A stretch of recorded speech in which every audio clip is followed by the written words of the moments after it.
ప్రసాదం తినచ్చా? తినొద్దు. బొట్టు పెట్టుకోవచ్చా? పెట్టుకోవద్దు. వండర్ఫుల్. కానీ పెట్టుకున్నా ఏం కాదు. రైట్. మీకేమి దాన్ని ఏమంటారు, నరకాలు గిరకాలు ఏమి రావు. కానీ మీరు ఇప్పుడు ప్రత్యేకంగా వెళ్ళి బొట్టు పెట్టుకోవడం మొదలు పెట్టకండి. ఆల్రెడీ బొట్టు పెట్టుకునే వాళ్ళు ఉంటే వాళ్ళని చూసి నువ్వు నరకం పోతారని చెప్పకండి.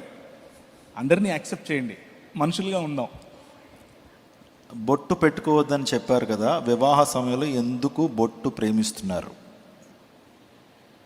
వివాహ సమయంలో ఎందుకు బొట్టు ప్రేమిస్తున్నారు, ఎందుకు పెట్టుకుంటున్నారు? ఓకే, బొట్టు వెనుకలు ఉన్న సిద్ధాంతం, హైందవ సిద్ధాంతంలో బొట్టు వెనుక చాలా కథ ఉంది. దానంతటికి వెళ్లకుండా సింపుల్గా అలంకరణ వరకు అయితే, అలంకరణ వరకు ఏ అలంకారమైనా సరే బైబిల్ గ్రంథం దాన్ని తప్పని చెప్పదు. స్త్రీలు అలంకరించుకోవటంలో తప్పేమీ లేదు.